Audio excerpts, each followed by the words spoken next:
Bonjour à tous, j'espère que vous allez bien. Bienvenue sur ma chaîne YouTube.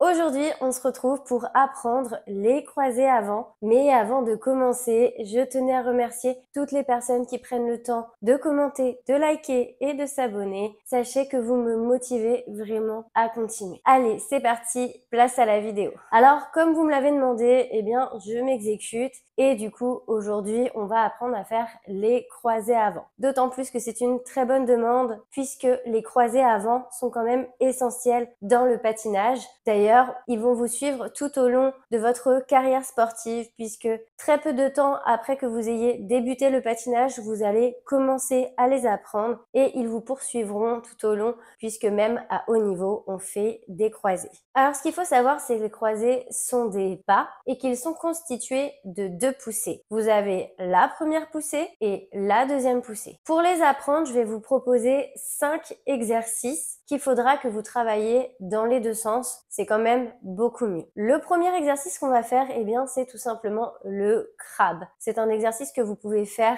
dès les premières séances que vous apprenez à patiner, puisque c'est un exercice qu'on peut faire dès qu'on est débutant. Et même si vous n'êtes pas tout à fait débutant, c'est aussi un très bon exercice puisqu'il vous permettra d'apprendre à croiser vos pieds l'un par-dessus l'autre et aussi de lever votre pied, de le reposer, etc. En gros, il vous apprendra à faire le mouvement où on croise. Pour le faire, je vous propose de démarrer à l'arrêt et de toute façon, c'est un exercice qui se fait à l'arrêt et on va partir sur le côté et donc on va croiser d'un pied à l'autre en se déplaçant sur le côté. Vous pouvez faire un sens dans une direction et après pour revenir sur vos pas, eh bien faire l'autre sens. Je pense que les images seront un petit peu plus claires que ce que je viens d'expliquer. Mais voilà pour la théorie à l'oral. On va passer à l'exercice numéro 2 et ce sera les fentes latérales en avant. Je vous conseille cet exercice pour travailler deux choses. La première, c'est que ça vous permettra d'apprendre à vous incliner dans le cercle. Parce que quand on fait nos croisés, on est appuyé en dehors sur la première poussée et en dedans sur la deuxième. Et du coup, on s'incline dans le cercle puisque les croisés tournent. Du coup, la fente latérale sera une bonne approche pour cette inclinaison. Ensuite, la deuxième chose que cet exercice va pouvoir vous apporter, eh bien, c'est tout simplement d'améliorer votre flexion de cheville. Pour faire l'exercice, c'est assez simple. Si vous savez faire des citrons, c'est presque la même chose. En fait, on va se mettre en avant, on va suivre le cercle. Comme ça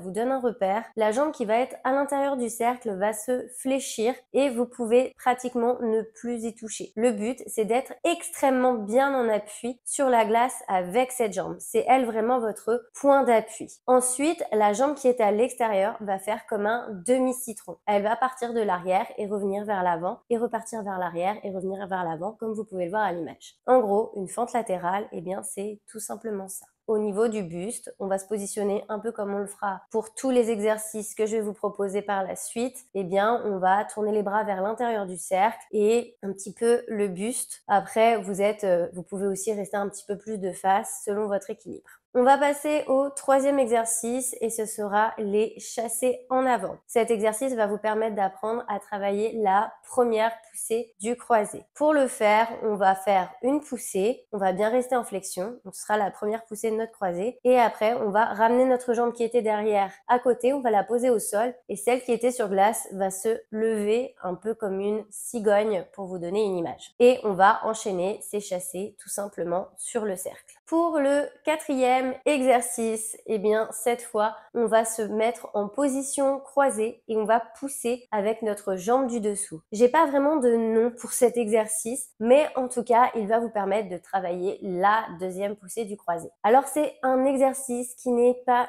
du tout confortable. Toutes les personnes qui le font, même moi qui ai fait du haut niveau, eh bien sachez que je ne suis pas à l'aise quand je le fais. Donc si vous n'êtes pas à l'aise, c'est normal, ne vous inquiétez pas. Par contre, je vous conseille de quand même le travailler malgré cette gêne parce que c'est un exercice qui est très efficace. Pousser en mouvement de deuxième poussée, eh bien ce n'est pas quelque chose de très naturel, ce n'est pas facile. Et du coup, cet exercice qui est beaucoup plus difficile qu'un croisé au final, eh bien va vous permettre de vraiment travailler cette poussée. Donc pour le faire, c'est assez simple, on prend un petit peu d'élan, ne partez pas à l'arrêt parce que là ce sera ingérable. On se met en position croisée et on va venir pousser avec notre jambe du dessous sans jamais redécroiser notre jambe. C'est-à-dire qu'on pousse, on revient, on remonte un petit peu et on va repousser et ainsi de suite. Je vous conseille pour bien réussir à le faire d'être bien en flexion avec la jambe de devant. Ça vous aidera vraiment à bien réussir l'exercice et à être un petit peu plus à l'aise dans cet exercice qui est vraiment inconfortable. Et on va passer à notre 5e et dernier exercice. Et bien, ce sera tout simplement pratiquer et travailler ses croisés. Donc là, on va juste faire un mélange de tous nos exercices précédents et on va commencer à faire le croisé. Je vous décompose un peu le mouvement. Je fais une première poussée. Je suis bien en flexion avec ma jambe de devant, ma jambe de derrière est bien tendue derrière, levée. Alors elle peut être un peu diagonale arrière, elle n'est pas obligée d'être totalement derrière. En général, c'est plus une diagonale arrière. Elle est entre le côté et le derrière.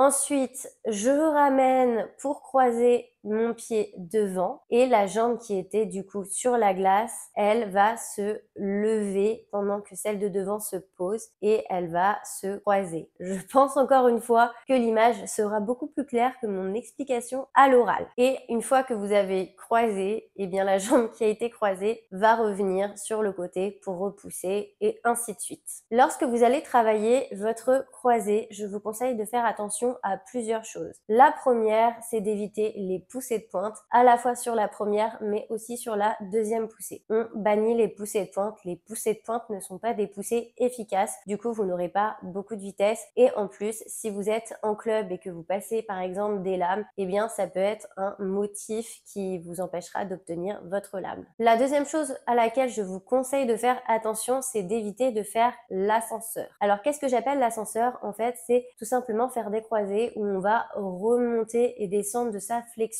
vraiment beaucoup. Je sais pas si j'aurai une image pour vous illustrer ça, mais en tout cas, j'ai l'image pour vous montrer comment il faut bien faire. Moi, ce que je vous recommande, c'est de rester à peu près à la même hauteur tout au long de votre croisée. Gardez cette même hauteur de flexion. C'est-à-dire que lorsque je vais être sur ma première poussée, je vais choisir une hauteur. Et quand je vais venir changer de pied pour croiser, eh bien, je vais venir plier ma jambe avant de poser au sol à peu près à la même hauteur. Alors, on peut bouger légèrement, mais si vous remontez presque tendu et que vous pliez, là, ce sera déjà pas joli et en plus pas efficace et pas pratique. Donc, on évite de faire l'ascenseur et on essaye de rester à la même hauteur sur la flexion d'une poussée à l'autre. Une dernière chose à laquelle je vous recommande de faire attention, c'est le rythme. Pour le rythme, je vais vous conseiller deux choses. La première, c'est que si vous voulez des croisés fluides, qui soient jolis, essayez de rester le même nombre de secondes sur chaque poussée. Évitez de faire par exemple une première poussée qui fait 3 secondes et une deuxième poussée qui va faire 1 seconde. Si vous faites ça, ça va faire des croisés saccadés et du coup, ça ne sera pas du tout joli et en plus, ce sera pas efficace parce que souvent, en fait, quand on fait ça, eh bien, c'est qu'on squeeze la poussée sur laquelle on n'est pas très à l'aise et du coup, en fait, on ne pousse pas. Plus vous allez utiliser les deux poussées et plus vous allez être efficace, avoir de la vitesse et en fait,